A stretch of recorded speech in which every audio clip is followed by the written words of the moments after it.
उसका नाम रूपा था और वह थी भी रूप का खजाना।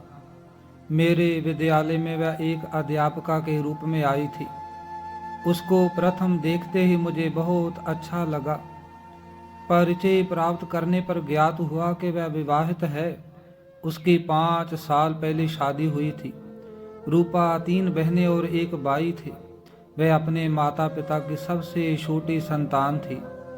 बहुत लाड़ प्यार से पली थी। अर्थ शास्त्र विषय में एमए किया था। वह बहुत ही संस्कारी संघ परिवार की लड़की थी, पर भाग्य तो बहुत बलवान है। माता पिता के विरुद्ध होकर उसने अपनी पसंद के अमर नाम के लड़के से विवाह किया था। विवाह के बाद माता पिता भी सहमत हो गए थे। रूपा पढ़ी लिखी होकर भी सब कुछ भूलकर अपने ससुराल पक्ष की सेवा में लग गई। रात 4 बजे उठती और रात्रि के 12 बजे सोती थी। अपने पति की डांट फटकार सुनना उसका रोज का काम था। वह कोशिश करती थी कि किसी तरह अपने सास ससुर व परिवार के अन्य लोगों को प्रसन्न रख सके, लेकिन पासा उल्टा ही पड़ रहा था। वह जितना अच्छा बनने की कोशिश करती उतना ही उसके ऊपर अत्याचार बढ़ता जा रहा था। धीरे धीरे उसके पति ने उस पर हाथ उठाना भी शुरू कर दिया था। बिना कारण ही उसको मारा पीटा जाता था। वह रोती चिल्लाती, पर उन जालिमों पर कोई फर्क ना पड़ता था। उसका पति बहुत ही अय्याश किस्म का था। उसके अन्य लड़कियों से संबंध भी थे। रूपा सब कुछ सहन करती रही, क्योंकि वह पति का घर छोड़कर अपने माता पिता का दिल दुखाना नहीं चाहती थी। उसने अपनी मर्जी से विवाह किया था, इसलिए वह सारे अत्याचार सहती रही। पर एक समय ऐसा आया जब रूपा की सहनशीलता जवाब दे गई। रूपा की ससुराल में उसकी 2 ननद, उसका पति व सास ससुर थे।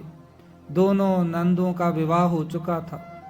एक ननद अपना ससुराल छोड़कर 3 साल के पुत्र को लेकर अपने मायके आ गई थी। रूपा पर होने वाले अत्याचार की वह मुख्य जड़ थी।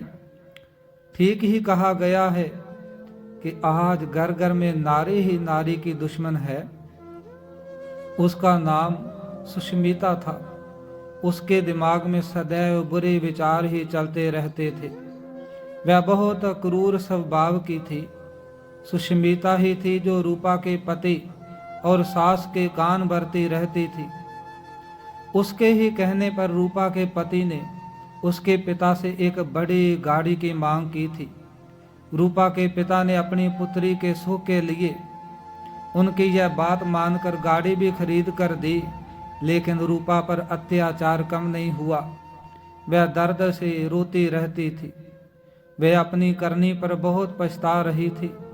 उसकी समझ में नहीं आ रहा था कि वह क्या करे। एक बार उसने अपने पति से नौकरी करने की बात कही तो उसका पति भड़क उठा।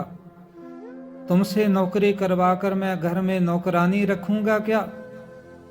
तुम नौकरी के विषय में सोचना भी मत। मेरी माँ और बहन की सेवा कौन करेगा? घर के काम कौन करेगा? एमए तक पढ़ी लिखी रूपा अंदर ही अंदर टूटती जा रही थी। वह भगवान से प्रार्थना करती, अपने भाग्य को कोसती, हे भगवान, तुमने मेरे भाग्य में और कितने दुख लिखे हैं। अब रूपा ने सोचा कि अगर एक बच्चा हो जाए तो वह उस बच्चे के सहारे अपना जीवन काट लेगी, लेकिन अमर उसको अपने पास बैठने तक नहीं देता था। एक बार उचित समय देखकर रूपा ने अमर से कहा, मुझे एक बच्चा हो जाए और मुझे कुछ नहीं चाहिए। तब अमर उस पर भड़क उठा, तुमने बच्चे के विषय में सोचा कैसे? मुझे तुमसे कोई बच्चा नहीं चाहिए। तुम इस घर में सिर्फ एक नौकर की तरह रहो। तुम्हें रोटी कपड़ा और रहने के लिए मकान सब मिला है। तुमको किस बात की कमी है? अमर हर दिन रात में 12-1 बजे के बाद नशा करके आता और रूपा पर अत्याचार करता, उसको मारता पीटता। दिन में उसकी सास ननद उसके साथ दुराचार करती थी। उसको सबसे बाद में बचा हुआ खुचा खाना दिया जाता था। 5 साल तक रूपा अपने ससुराल पक्ष के दुराचार सहती रही। एक रात अचानक उसके मन में एक ख्याल आया कि इस तरह पशुओं की तरह जीने से तो अच्छा है मैं इस घर को छोड़कर भाग जाऊं और नौकरी करके अकेले रहूं। इस एक विचार से उसके अंदर खुशियों का संचार होने लगा। बस फिर क्या था, एक दिन शाम को वह अपना कुछ सामान लेकर अपने पिता के घर आ गई। उसको देखते ही उसके माता पिता और भाई भाभी को बहुत धक्का लगा। वह सोचने लगे लोग क्या कहेंगे। उन्होंने सोचा 2-4 दिन में समझा बुझाकर वापस ससुराल भेज देंगे, लेकिन वह दिन कभी नहीं आया। रूपा ने दृढ़ निश्चय कर लिया था कि वह अब अपने ससुराल कभी नहीं जाएगी। 5 साल उसने बहुत पीड़ा दुख सहन किया, उसको बहुत अपमानित किया गया, लेकिन अब वह नए सिरे से अपना जीवन शुरू करेगी। माता पिता और भाई के बहुत कहने पर भी वह टस से मस नहीं हुई। उसके इस निर्णय पर उसके पिता को हृदय आघात हार्ट अटैक हो गया। समय पर ठीक प्रकार इलाज होने के कारण उनके प्राण बच गए। रूपा अपने पिता की खातिर दुखी मन से एक बार फिर अपने ससुराल आ गई, लेकिन अब तो उसके साथ और भी बुरा व्यवहार किया जाने लगा। 7-8 महीने में जब उसके पिता पूरी तरह ठीक हो गए तो वह पुनः अपने मायके वापस आ गई। इस बार उसने अपने पिता को वहाँ की सब बात बताकर समझाया। पिता मान गए और उन्होंने अपनी बेटी का साथ देने का निश्चय किया। फिर क्या था, एक दिन उसने अपने सभी प्रमाण पत्रों की फाइल निकाली और एक नौकरी के लिए आवेदन पत्र लिखा। उसकी 8-10 फोटो कॉपी करवाकर वह विभिन्न स्कूलों में भेज दी। जब वह विद्या मंदिर स्कूल में गई तो उसकी योग्यता और उसका व्यवहार देखकर प्रिंसिपल ने उसे तुरंत रख लिया, क्योंकि उन्हें भी एक योग्य टीचर की आवश्यकता थी। उन्होंने रूपा को 1 अगस्त से ज्वाइन करने के लिए कहा। रूपा की खुशी का ठिकाना न था, मानो उसके पंख लग गए हो। अब 1 अगस्त को रूपा ने विद्या मंदिर स्कूल में नौकरी ज्वाइन कर ली। वह बच्चों को बहुत अच्छा पढ़ाती थी। स्कूल के सभी अध्यापक व बच्चे रूपा से बहुत खुश थे। वह भी खूब मन लगाकर बच्चों को पढ़ाती थी। 1 महीने में ही रूपा की दुनिया बदल गई।